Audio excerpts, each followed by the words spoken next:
Okay. Rolling. 3, 2, 1, action. Hi, ako nga pala si Jennifer Merculio, 33 years old, nakatira kami dito sa Malarga. Tsaka may dalawang anak ako, isang 7 years old at saka isang 1 year old. Yung pangalan ng asawa ko si Antonio. Ayan. So, magbibigay po kami, Ma'am Jen, ng 10 questions, interview questions lang about your family situation or how is your family po.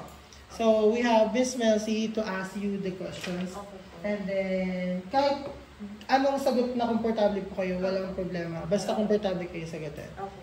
Start na tayo, Ma'am Melcy. So, first question po is, what is the most difficult part of starting a family? Yung pinakamahirap is yung magkaroon kayo ng anak.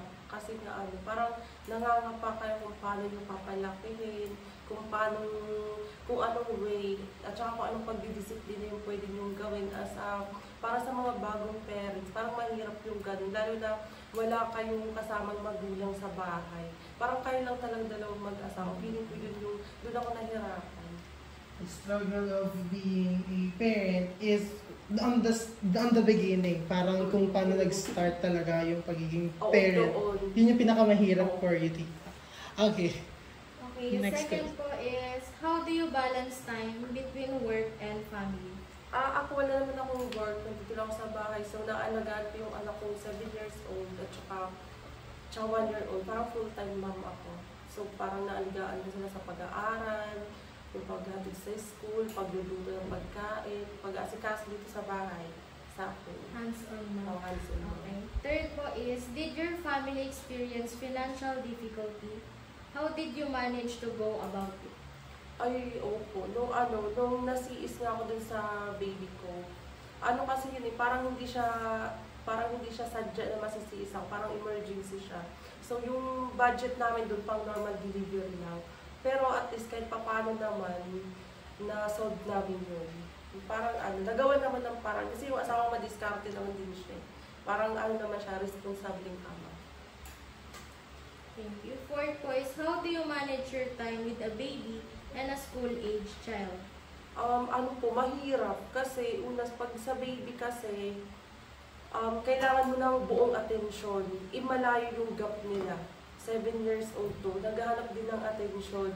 So ako, kailangan ko mag-focus sa baby. Kailangan ko din siyang focusan kasi nag-aaral siya. Kailangan niyang, yung i-guide ko pa siya, turuan ko siya, nasanay siya na lagi akong nandyan sa kanya. Nagka-baby na, nahati na, kailangan na doon. Pero kinausap ko na siya na hindi nagagawin. Parang hati na yung attention ko. Pero maintindihan naman siya at naiintindihan niya.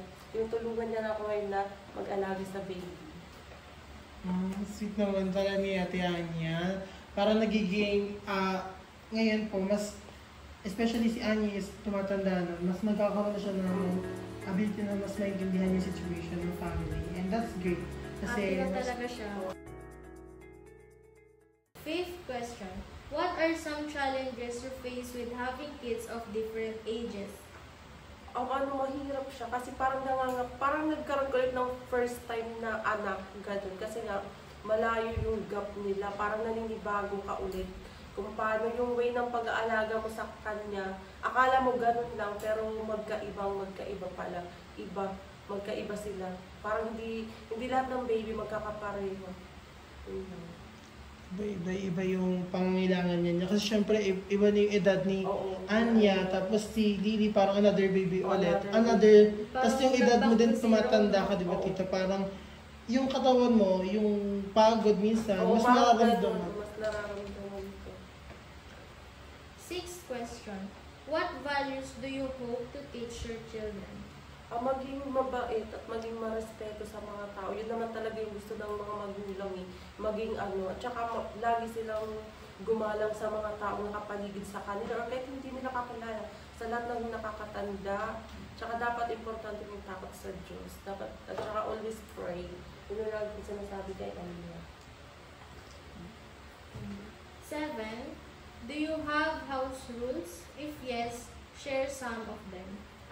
Meron. Bawal kaming mag-cellphone na pagka 8 at saka pag may exam, sa kanila bawal. At saka sa amin naman talaga dito sa bahay, kung kami lang wala, pagdating lang sa mga kids meron.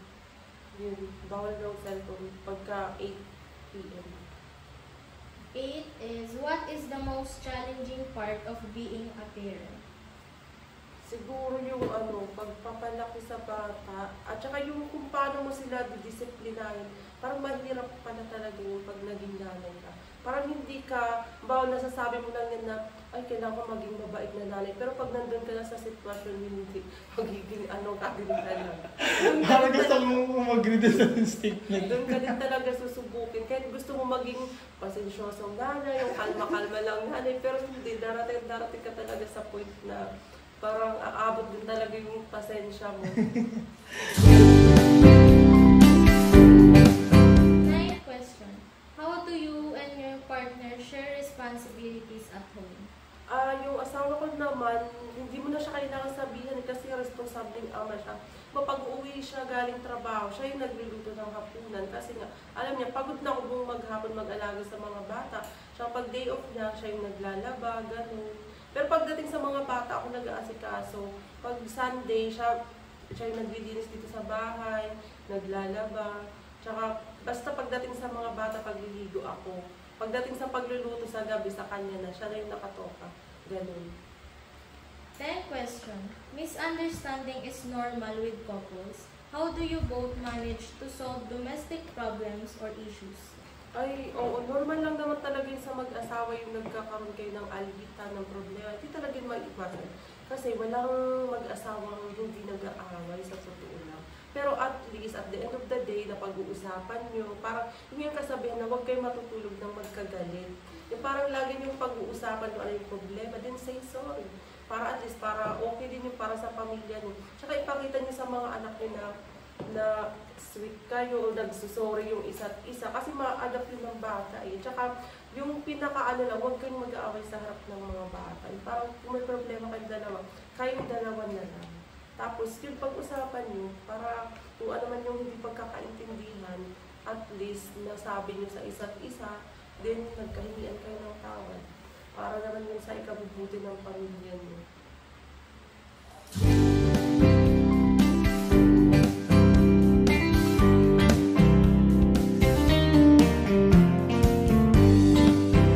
Ako si Jennifer Mercurio, ang wonder nanay ng malaria. Thank you so much.